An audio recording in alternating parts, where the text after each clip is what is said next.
suis Agnès Verdier-Molinier, je dirige la Fondation IFRAP, qui est une fondation qui évalue les politiques publiques de manière totalement indépendante, avec une petite équipe d'une douzaine de personnes. Et nous sortons tous les mois un numéro d'une revue qui s'appelle Société Civile. Nous établissons toutes les semaines un macronomètre avec une note pour une réforme gouvernementale. Et nous avons aussi une newsletter par semaine.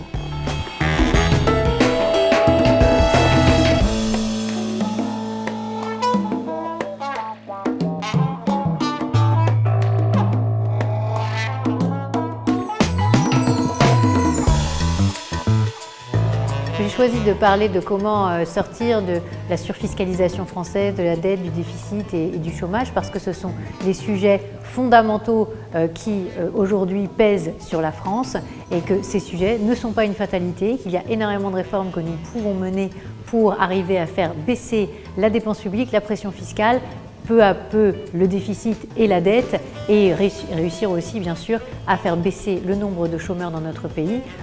Beaucoup de pays autour de nous ont mené des réformes très importantes pour faire baisser le poids de la dépense, et ce qui leur a permis derrière de redonner de la compétitivité à leurs entreprises, de baisser les impôts des ménages et donc de redonner du souffle à leur économie. Pour l'instant en France, on n'a pas encore fait cette démarche. Tout reste à faire, et donc comme on est un peu à la croisée des chemins avec la fin du grand débat, c'est le moment de revenir sur ces questions.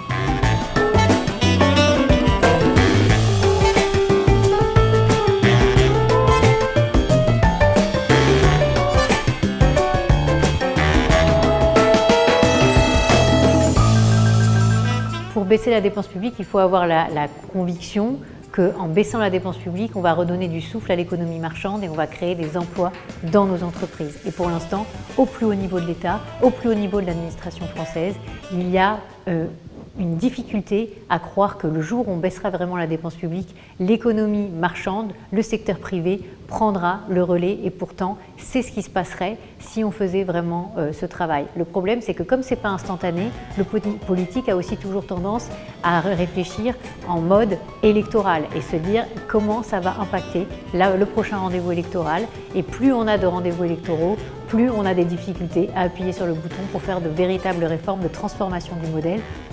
Pourtant, le président de la République et son équipe sont arrivés au pouvoir avec la promesse d'une transformation profonde du modèle français, avec cette transformation au service de l'entrepreneuriat qui a été bien expliquée pendant la campagne présidentielle. C'est pour ça que les Français ont voté. Donc c'est maintenant qu'il faut arriver à transformer véritablement le pays, contrairement à ce qu'on a vécu depuis le début du quinquennat, où pour l'instant on a été dans une phase, comme j'explique dans mon livre, une phase d'immobilisme où on baissait d'un côté les impôts, on les augmentait de l'autre, et on ne baissait pas la dépense, et donc on ne redonnait pas plus de compétitivité à nos entreprises.